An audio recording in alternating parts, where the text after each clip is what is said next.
Hello, beautiful soul. Right now, in this very moment, you have made a choice to be here. And that choice tells me something wonderful about you. It tells me that somewhere deep inside, you know you are worthy of love, especially your own love. You may not feel it fully yet, and that's perfectly okay. We're going to take this journey together, one gentle step at a time. I want you to know that whatever brought you to this moment, whatever pain you might be carrying, whatever voice in your head has been telling you that you're not enough, not worthy, not deserving of love, that voice is not the truth of who you are. The truth of who you are is so much more beautiful, so much more powerful, and so much more loving than you might currently believe. Take a breath with me now. Feel your body settling into this space. Feel your heart beginning to open just a little bit. There's no rush here, no pressure to be anywhere other than exactly where you are right now. This is your time, your sacred space, your moment to begin remembering who you really are beneath all the layers of hurt and doubt. You know, throughout my years of working with people from all walks of life, I've discovered something profound. Every single person, without exception, has the same deep longing at their core. It's not really about finding love from others, though that's beautiful when it happens. It's about finding their way back home to themselves. It's about learning to be their own best friend, their own loving companion through this precious life. Life is happening so quickly around us, isn't it? Days turn into weeks, weeks into months, and before we know it, another year has passed. Yet somehow many of us are still waiting. We're waiting for permission to love ourselves. We're waiting until we lose those extra pounds, until we get that promotion, until we find the right relationship, until we have more money in the bank. We keep postponing the most important relationship we'll ever have, the one with ourselves. But here's what I want you to understand, and I want you to feel this in your bones. You don't need to wait another single day to begin loving yourself. You don't need to earn it. You don't need to become someone different. You don't need to fix everything that feels broken. You are lovable exactly as you are, right here, right now, in this very moment. The beauty of being human is that we get to choose, moment by moment, how we want to treat ourselves. We get to choose the thoughts we think, the words we speak to ourselves, the way we care for our bodies and our hearts. Every morning when you wake up, you have a fresh opportunity to choose love over criticism, kindness over judgment, gentleness over harshness. I know this might feel foreign if you've spent years being your own worst critic. If you've made a habit of focusing on everything that's wrong with you, everything you need to change, everything you regret about your past. The good news is that habits can be changed. The neural pathways in your brain are incredibly flexible, and they're just waiting for you to give them new information, new patterns, new ways of being. This journey we're taking together isn't about perfection, it's about progress. It's about small, daily choices that add up to a completely transformed relationship with yourself. It's about learning to speak to yourself the way you would speak to someone you dearly love. It's about treating your body as the faithful friend it has been to you all these years. It's about honoring your feelings without drowning in them, and honoring your dreams without waiting for someday to pursue them. Your heart has been calling you to this moment for a reason. Maybe you've been feeling empty, going through the motions of life but not really living. Maybe you've been giving so much of yourself to others that you've forgotten who you are underneath all that caretaking. Maybe you've been carrying old wounds that feel too heavy to bear alone anymore. Whatever brought you here, know that it's exactly the right time for you to begin this healing. The life you're living right now is the only one you have. This body, this mind, this heart, they're your companions for this entire journey. How do you want to treat them? How do you want to speak to them? How do you want to care for them? These aren't philosophical questions. They're practical ones that get answered every single day through your choices. When you wake up tomorrow morning, you have an opportunity. You can wake up and immediately start listing everything that's wrong, everything you need to do, everyone you need to please. Or you can wake up and take just one moment to appreciate that you're here, that your heart is beating, that you have another day to practice love, starting with yourself. Something magical happens when we stop putting our lives on hold, waiting for the perfect moment to love ourselves. When we stop saying, "I'll be happy when," or "I'll love myself after," and start saying, "I choose love right now," everything begins to shift. The colors get brighter. The air feels fresher. People respond to us differently because we're showing up differently. This isn't about becoming selfish or self-centered. When you truly love yourself, you actually have more love to give to others, not less. When you stop trying to get your worth from external sources, you become free to give from a place of fullness rather than emptiness. When you treat yourself with kindness, that kindness naturally flows out into all your relationships. But before we can get there, we need to understand why this feels so difficult for so many of us. Why does something as natural as self-love feel so foreign? Why do we find it easier to love others than ourselves? Why do we treat ourselves in ways we would never treat our dearest friend? The truth is, most of us learned very early in life that our love had to be earned. We learned that we were only worthy of affection when we were good, when we performed well, when we made others happy. We learned to measure our worth by external achievements, by other people's approval, by how closely we matched some impossible standard of perfection. These lessons shaped the voice that lives in our heads, the voice that comments on everything we do, say, think, and feel. For many of us, this voice learned to be critical, demanding, never satisfied. It learned to focus on problems rather than possibilities, on what's missing rather than what's present, on what's wrong rather than what's beautiful. This inner critic became so familiar that we started believing it was keeping us safe, keeping us motivated, keeping us from becoming lazy or complacent. We started thinking that if we weren't hard on ourselves, we wouldn't accomplish anything. We confused self-criticism with self-improvement, self-punishment with self-discipline. But this approach has a cost, doesn't it? When we're constantly focused on what's wrong with us, our bodies respond as if we're under attack. Our nervous system stays activated, our stress hormones stay elevated, our immune system gets compromised. The mind and body are so beautifully connected that every harsh thought we think about ourselves gets translated into physical tension, emotional heaviness, and spiritual disconnection. This is why so many people walk through life feeling tired, anxious, depressed, or just generally unsatisfied. It's not because there's something fundamentally wrong with them.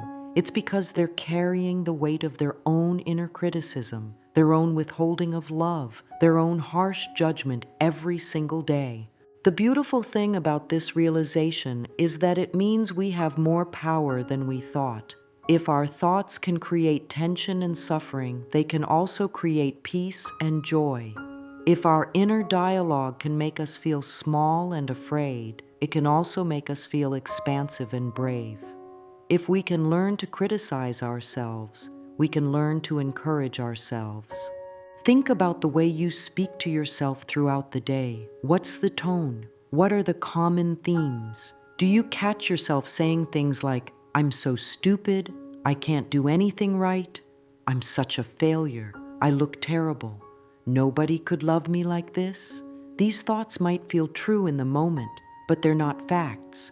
They're just habits of thinking that you learned somewhere along the way. These thoughts also have a way of becoming self-fulfilling prophecies. When we consistently tell ourselves we're not capable, we start acting in ways that prove that belief true.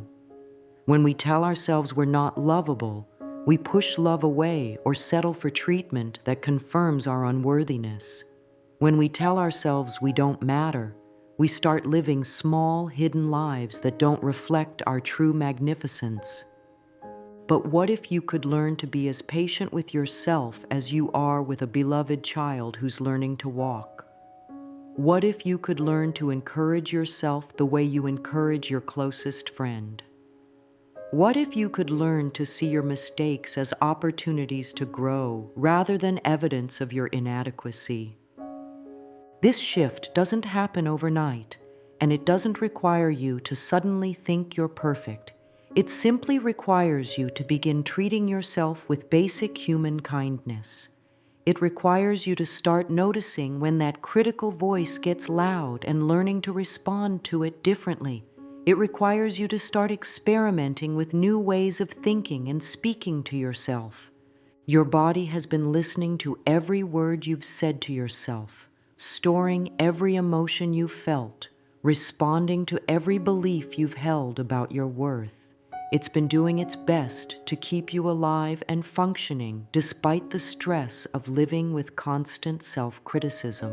Your body deserves appreciation for this incredible service it has provided, not judgment for not measuring up to some external standard of how it should look or perform. Your heart has been beating faithfully for you through every difficult moment, every celebration, every ordinary Tuesday that felt both wonderful and mundane. Your heart has never stopped believing in your capacity for love, even when your mind forgot. Your heart is always ready to open again, always ready to try again, always ready to choose love over fear when given the chance. This is why we're here together right now. This is why something in you knew it was time to learn a different way. This is why your soul has been calling you back home to yourself. Because buried underneath all those layers of criticism and doubt and fear, your true self has been waiting patiently for you to remember who you really are. You are not your mistakes. You are not your past. You are not your limitations. You are not the voice in your head that tells you you're not enough. You are the awareness that can observe all of these things, the consciousness that can choose how to respond to them, the love that can transform them all.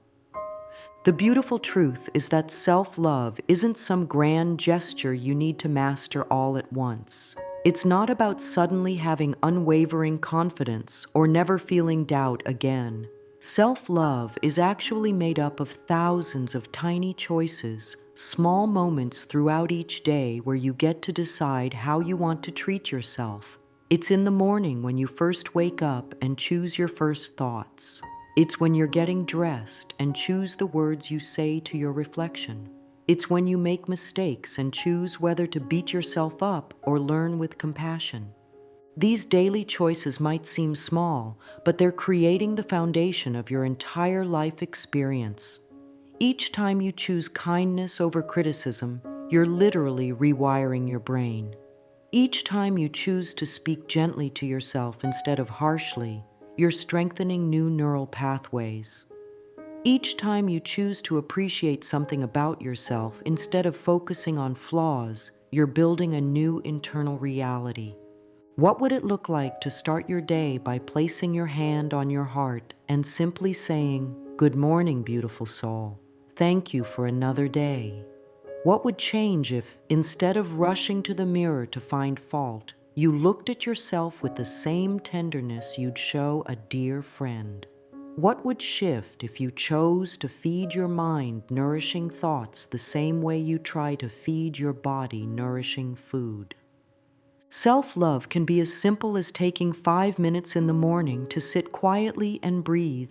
It can be choosing to eat something that makes your body feel good because you care about how you feel, not because you're punishing yourself or trying to earn worthiness. It can be taking a walk outside because you want to give your body movement and fresh air, not because you hate how you look and need to burn calories. It can be as simple as buying yourself flowers for no reason other than they're beautiful and you deserve beauty in your life.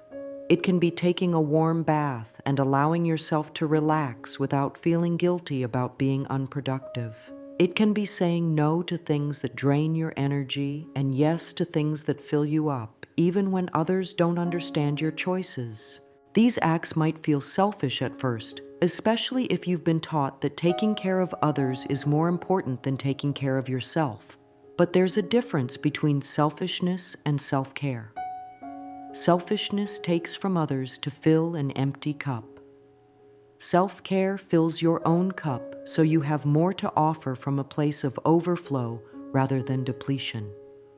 When you consistently choose small acts of love toward yourself, something interesting happens. The voice in your head starts to change. Instead of looking for what's wrong, it starts looking for what's going well. Instead of focusing on problems, it starts noticing possibilities.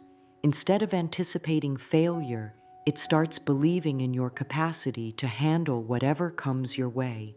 This doesn't mean you'll never have challenging thoughts or difficult emotions again. It means you'll have a new relationship with them. Instead of being overwhelmed by every negative thought, you'll start to see them as temporary visitors that don't define you. Instead of drowning in difficult emotions, you'll learn to feel them without becoming them. Your body will start to respond differently too. When you consistently choose loving thoughts and gentle actions, your nervous system begins to relax, your shoulders drop, your breathing deepens, your sleep improves, your digestion settles, your immune system strengthens. The constant state of stress that comes from being at war with yourself starts to dissolve, and your body can finally focus on healing and thriving instead of just surviving. The key is to start small and be consistent rather than trying to change everything at once. Pick one small way you can love yourself today. Maybe it's drinking an extra glass of water because you want to take good care of your body. Maybe it's taking 3 deep breaths before responding to a stressful email. Maybe it's choosing to wear something that makes you feel good about yourself instead of hiding in clothes that make you feel invisible. Tomorrow, you can add another small act of love. The day after that, another one. You're not trying to become perfect. You're trying to become more loving, more gentle, more kind to the person who deserves it most, you. You're building a new habit of treating yourself as someone precious and worthy of care. One of the most powerful practices for building this new relationship with yourself is something that might feel uncomfortable at first, but I promise you, it can change everything. It's the practice of looking at yourself in the mirror and choosing to see yourself with love instead of criticism. Most of us have learned to avoid really looking at ourselves. We glance in the mirror quickly, focusing only on what needs to be fixed or improved. We see the wrinkles, the weight we want to lose, the features we wish were different. We use the mirror as a tool for judgment rather than a doorway to connection with ourselves. But your reflection is actually one of your greatest teachers. When you look in the mirror, you're not just seeing your physical form, you're seeing the person who has walked through every single day of your life with you. You're seeing the one who has survived every challenge, celebrated every joy, learned from every mistake. You're seeing someone who deserves to be looked at with appreciation, not criticism. The next time you find yourself in front of a mirror, try something different. Instead of immediately searching for flaws, take a moment to simply be present with yourself. Look into your own eyes. These are the eyes that have seen so much beauty in the world, that have cried tears of both sorrow and joy, that light up when you're truly happy. These eyes belong to someone worthy of love. Try saying something kind to yourself. It might feel strange at first. You might hear that inner critic protesting, telling you this is silly or narcissistic. But persist gently. Try saying, I see you, I appreciate you, you're doing the best you can, or simply, I love you. If those words feel too big right now, start with, I'm willing to love you, or I'm learning to be kind to you. Notice what happens in your body when you do this. Does your heart race? Do you feel emotional? Do you want to look away? These responses are normal if you're not used to treating yourself with tenderness. Your nervous system might not know how to receive love from you yet, but it can learn. Every time you practice this, you're teaching your whole being that it's safe to be loved, starting with love from yourself. If looking in the mirror feels too intense at first, you can start by simply placing your hand on your heart and speaking kindly to yourself without the visual component. The important thing is that you're beginning to establish a new pattern of communication with yourself, one based on love rather than criticism. You might notice resistance coming up. That's the old programming trying to keep you safe in familiar territory, even if that territory includes suffering. Change can feel scary to the part of you that's been in survival mode for so long. Be patient with this resistance. Don't try to force it away. Simply acknowledge it and continue practicing anyway. As you continue this practice, you'll start to notice that your relationship with yourself begins to soften. The harsh edge of self-criticism starts to dull. The constant monitoring and judging starts to quiet down. You begin to see yourself as someone deserving of the same compassion you naturally give to others.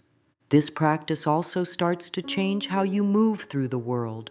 When you're not constantly at war with yourself, you have more energy for joy, for creativity, for connecting with others. When you're not constantly worried about whether you're good enough, you can focus on what actually matters to you.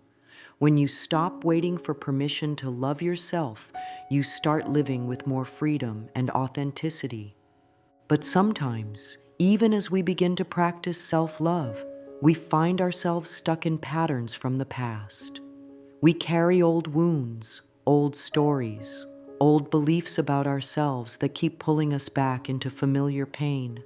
We might find ourselves thinking, I can't love myself because of what I did 5 years ago, or I don't deserve love because of how I was treated as a child, or I can't move forward because I've made too many mistakes. This is where the practice of release becomes essential. Not because the past doesn't matter, but because holding on to it in ways that hurt us today doesn't serve our healing. Not because we should forget everything that happened, but because we can learn to carry our history without letting it define our present moment. The past has already happened. Every mistake you've made, every poor choice, every moment you wish you could do differently, it's already complete. You can't go back and change it, no matter how much energy you put into regret or self-punishment. The only power you have is in this moment right now, and what you choose to do with this moment. This doesn't mean pretending your past doesn't exist or bypassing your feelings about it. It means learning to hold your history with compassion rather than condemnation. It means understanding that you did the best you could with the awareness, resources, and emotional capacity you had at the time. It means recognizing that you're not the same person you were then. You've grown, learned, and evolved. Forgiveness isn't about saying what happened was okay or that you have to like everything about your past. Forgiveness is about releasing yourself from the prison of perpetual punishment. It's about choosing to stop using your past as evidence of your unworthiness. It's about giving yourself permission to learn from your experiences without letting them destroy your present happiness. The beautiful thing about being human is that we're constantly changing and growing. The cells in your body are different than they were 7 years ago.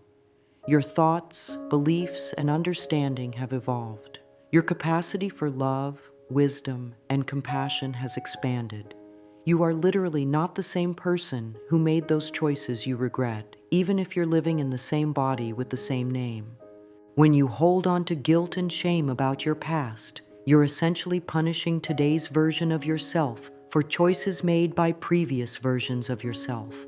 It's like holding a child responsible for something their parent did. It doesn't make sense, and it doesn't create positive change. What does create positive change is learning to see your past experiences, even the painful ones, as part of your journey toward becoming who you are now.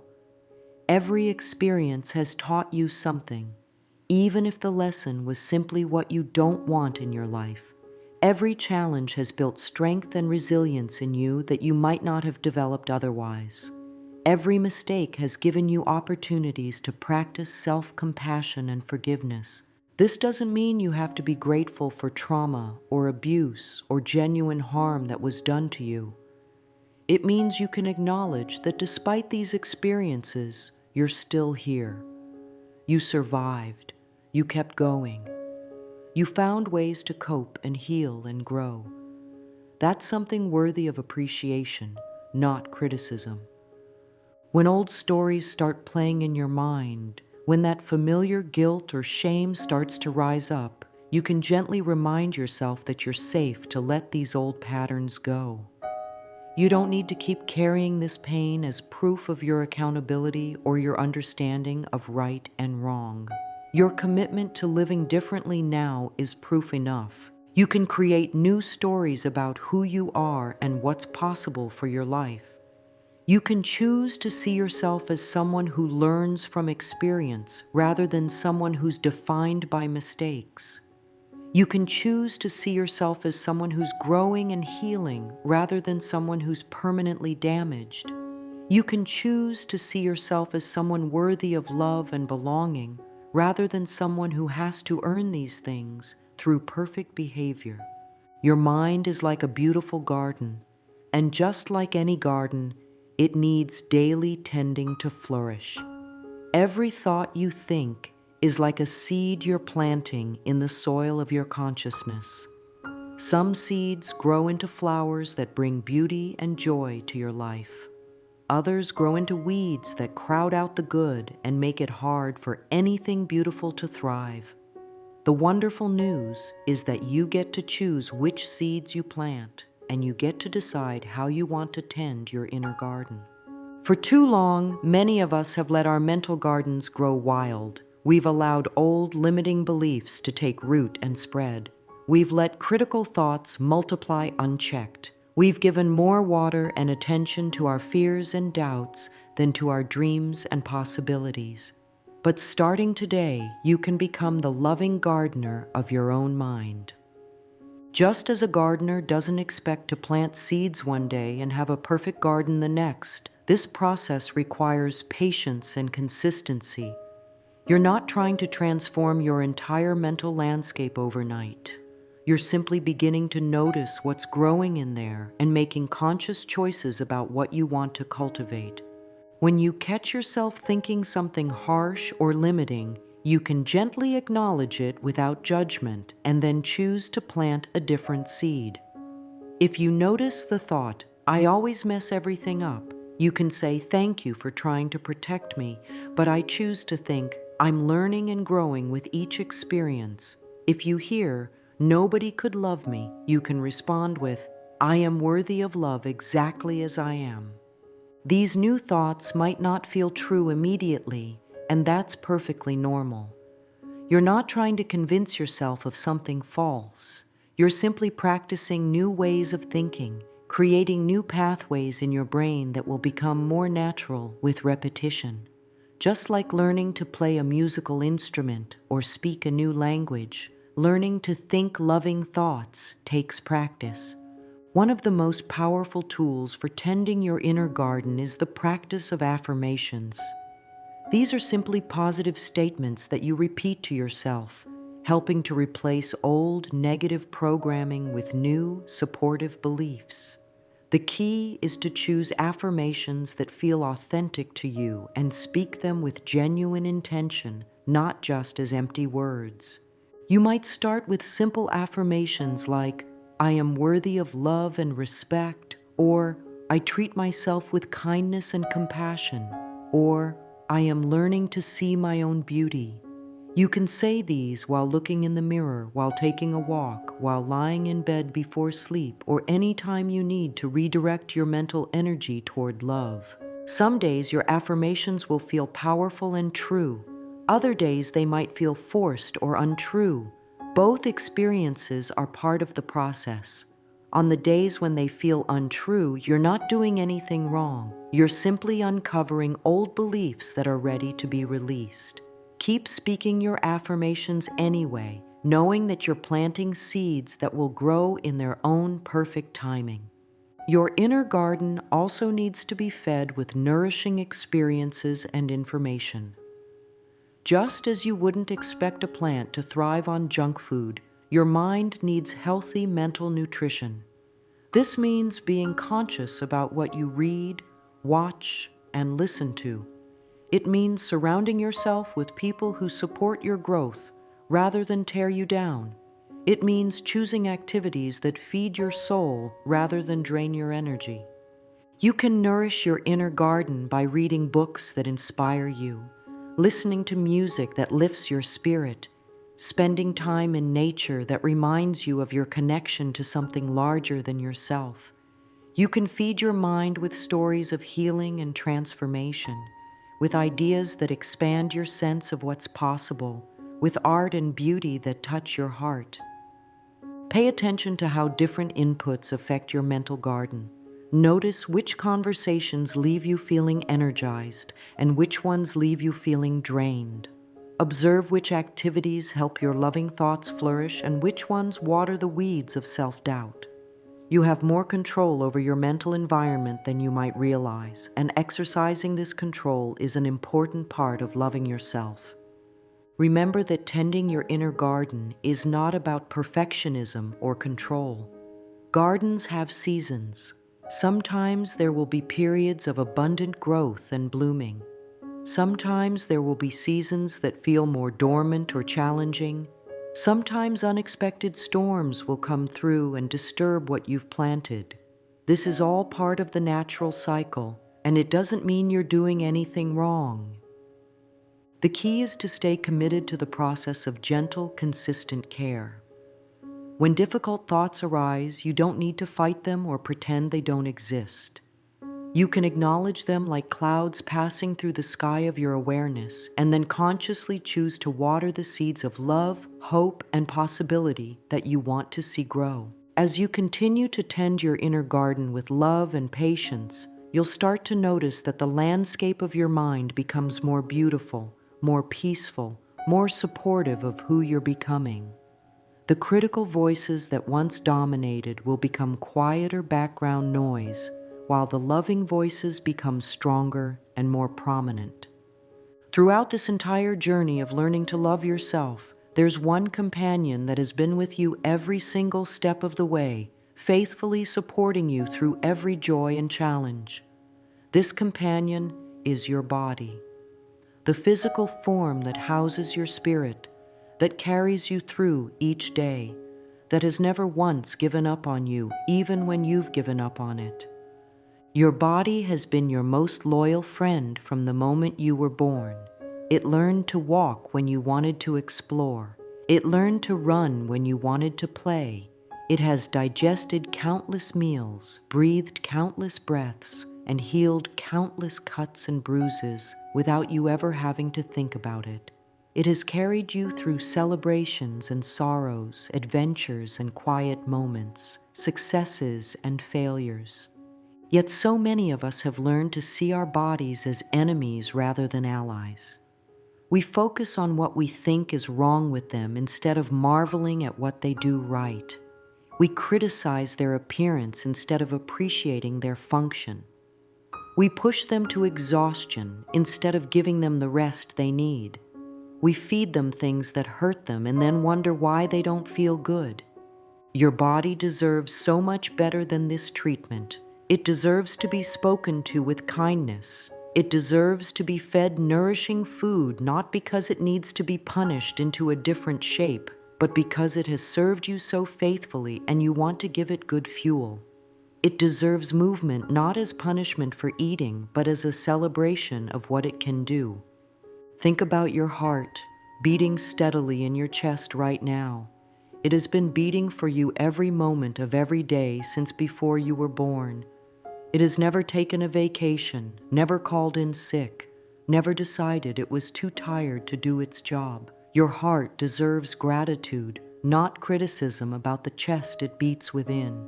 Think about your lungs breathing life into you right now without any conscious effort on your part. They filter the air, extract the oxygen you need, and release what you don't need, all automatically, all day and night, year after year. Your lungs deserve appreciation, not judgment about the rib cage that protects them. Think about your legs that have carried you to so many places, your arms that have embraced people you love, your hands that have created and comforted and worked, your eyes that have seen countless sunsets and smiled faces, your ears that have heard music and laughter and words of love. Every part of your body has been working on your behalf, and every part deserves to be treated with respect and care. This doesn't mean you can't want to be healthy or make changes that feel good to you. It means approaching those changes from a place of love rather than hatred, from appreciation rather than criticism, from a desire to care for your body rather than punish it into submission. When you exercise, you can do it because you love your body and want to keep it strong and healthy, not because you hate how it looks and want to beat it into a different shape. When you eat nourishing food, you can do it because you want to fuel your faithful companion well, not because you're trying to earn worthiness through perfect nutrition. When you rest, you can do it because you recognize that your body needs restoration to continue serving you well, not because you're being lazy. When you seek medical care, you can do it because you want to support your body's healing, not because you're angry at it for not being perfect. Your body also holds wisdom that your mind hasn't learned yet. It knows when you're around people who aren't good for you. You feel tense, tired, or anxious. It knows when you're in environments that don't support your well-being. You feel heavy, sluggish, or restless. It knows when you're pushing yourself too hard. You feel overwhelmed, scattered, or burnt out. Learning to listen to your body's signals is another way of loving yourself. Instead of overriding these signals with caffeine, sugar, or sheer willpower, you can honor what your body is telling you. When it says you're tired, you can rest. When it says you're hungry, you can eat something nourishing. When it says you need movement, you can stretch or walk or dance. Your body is also incredibly wise about healing. When you cut yourself, your body immediately begins the process of repair without any conscious direction from you. When you catch a cold, your immune system mobilizes to fight the infection. When you break a bone, your body begins building new bone tissue. Your body knows how to heal, and it's constantly working to maintain your health and well-being. This same healing wisdom applies to emotional and spiritual healing. Your body knows how to release trauma when it feels safe to do so. It knows how to let go of tension when you create the right conditions. It knows how to restore balance when you give it what it needs. Trusting your body's wisdom is part of loving yourself. As you begin to treat your body as the faithful friend it has always been, you'll likely notice that it responds with more energy, better health, and greater resilience.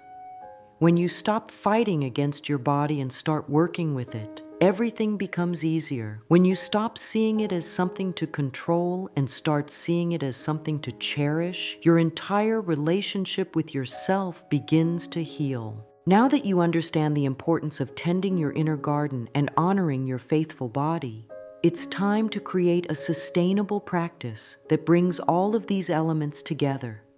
This isn't about adding another item to your already overwhelming to-do list. It's about creating a simple, loving routine that becomes as natural as brushing your teeth or taking a shower. Your personal self-love ritual doesn't need to be complicated or time-consuming. It just needs to be consistent and authentic to you. Some people thrive with morning rituals that set a loving tone for the day. Others prefer evening practices that help them process the day with compassion. Some like midday check-ins that help them stay connected to themselves throughout busy schedules. The key is to start small and build gradually. You might begin with just 5 minutes each morning where you sit quietly, place your hand on your heart, and set an intention to treat yourself with kindness that day. You might start with 3 deep breaths before getting out of bed, using that time to appreciate that you've been given another day to practice love. Your ritual might include speaking a few affirmations while you brush your teeth, looking yourself in the eyes in the mirror and saying something kind. It might include writing 3 things you appreciate about yourself in a journal. It might include taking a few minutes to move your body in a way that feels good, whether that's stretching, dancing, or taking a walk around the block. The important thing is that whatever you choose feels nurturing rather than obligatory. This isn't another way to be hard on yourself if you miss a day or don't do it perfectly. This is a gift you're giving yourself, a way of demonstrating that you matter enough to receive regular care and attention. As you experiment with different practices, pay attention to what truly serves you. Maybe you discover that you love starting your day with gratitude, but that evening affirmations feel forced.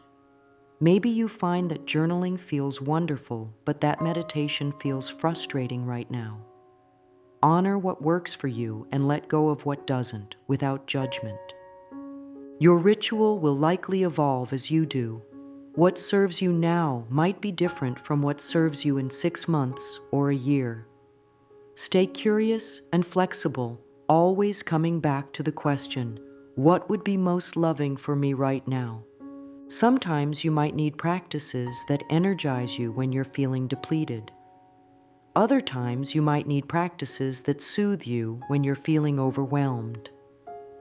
Sometimes you might need practices that help you process difficult emotions. Other times you might need practices that help you celebrate and expand joy. Building a sustainable self-love practice also means planning for obstacles. There will be days when you don't feel like being kind to yourself. There will be times when that critical voice gets loud again. There will be periods when old patterns try to reassert themselves. This is all normal and expected. When these challenges arise, you can have a plan. Maybe your plan is to do just one small loving act for yourself, even if you can't do your full ritual. Maybe it's to reach out to a supportive friend who can remind you of your worth when you can't see it yourself. Maybe it's to simply acknowledge that you're having a difficult time without making it mean anything about your progress or your worth. Remember that healing and growth aren't linear. You won't feel loving toward yourself every single day, and that's perfectly human. The goal isn't perfection, it's progress. The goal isn't to never have difficult thoughts or feelings again. It's to develop a new relationship with them when they arise. As you continue practicing, you'll start to notice that loving yourself becomes less of a conscious effort and more of a natural way of being. The new neural pathways you're creating will become stronger and more automatic. The voice in your head will naturally become gentler and more supportive. The way you treat your body will naturally become more caring and respectful. This transformation creates a ripple effect that extends far beyond your relationship with yourself. When you're no longer constantly at war with yourself, you have more energy for everything else that matters to you. When you're no longer seeking worth and validation from external sources, you can engage with others from a place of authenticity rather than neediness. When you model self-love and self-respect, you give others permission to do the same. When you set healthy boundaries because you know you deserve to be treated well, you inspire others to value themselves more highly. When you speak to yourself with kindness, you naturally begin speaking to others with more kindness too. The world needs people who love themselves well. It needs people who know their worth and stand in their power. It needs people who can give from fullness rather than emptiness, who can love others without losing themselves, who can contribute their unique gifts without apology or diminishment. You are one of those people. You always have been, even when you couldn't see it or feel it. Everything you've been through, Everything you've survived, everything you've learned has been preparing you for this moment when you finally come home to yourself and remember who you really are. As we come to the end of our time together today, I want you to know that this isn't really an ending at all. This is a beginning. This is the moment when you step fully into a life where you are both the lover and the beloved, where you are both the gardener and the garden, where you are both the healer and the one being healed. The journey of self-love isn't always easy, but it's always worth it. There will be days when it feels natural and flowing, and days when it feels like you're learning a foreign language. Both experiences are perfect and necessary parts of your growth. Be patient with yourself through all of it. You don't have to wait until you've mastered self-love to begin living differently. You don't have to wait until you believe you're worthy to start treating yourself as worthy. You don't have to wait until you feel lovable to begin loving yourself. You can start right now, in this moment, with whatever capacity you have available today. Take a deep breath and feel your beautiful, faithful heart beating in your chest. This heart has brought you to this moment. This heart has carried you through everything you've experienced so far. This heart is ready to carry you into a future filled with more love, more joy, more peace, and more authentic expression of who you really are. Place your hand on your heart now and feel the life force flowing through you. Feel the intelligence of your body working to support you. Feel the vastness of your spirit that extends far beyond any limitations you've believed about yourself. Feel the love that has always been there, waiting patiently for you to remember it. You are not broken and in need of fixing. You are whole and in process of remembering your wholeness. You are not lacking and in need of completion. You are complete and in process of revealing your completeness. You are not unworthy and in need of earning love. You are inherently worthy and in process of accepting the love that is your birthright. Every day that you choose love over criticism, kindness over judgment, compassion over condemnation, you are not just changing your own life. You are contributing to the healing of the world. You are adding more love to the collective consciousness. You are helping to create a reality where everyone can remember their inherent worth and beauty. This is your invitation and your opportunity. This is your moment to step into the most important relationship of your life, the one with yourself. This is your chance to become the loving presence you've been seeking, the supportive voice you've been needing, the gentle companion you've been wanting. Life is short, beautiful soul, not in a way that should make you anxious or desperate, but in a way that should remind you how precious each moment is. You don't have time to waste on not loving yourself. You don't have time to spend being your own worst enemy. You don't have time to postpone your own happiness until someday when you think you'll be good enough. The time is now. The person is you. The love you've been seeking is yours to give and yours to receive. Start today. Start right now. Start with one loving thought, one kind word, one gentle action toward yourself. And remember, every time you choose love, every time you treat yourself with tenderness, every time you speak to yourself with kindness, you are not just healing yourself. You are healing generations of pain, breaking cycles of self-criticism, and creating new possibilities for everyone whose life you touch. You are so much more powerful than you know, so much more beautiful than you see, so much more worthy than you believe. Your life is a gift, and you are worthy of unwrapping it fully and joyfully. Welcome home to yourself, beloved. The journey of a lifetime begins now.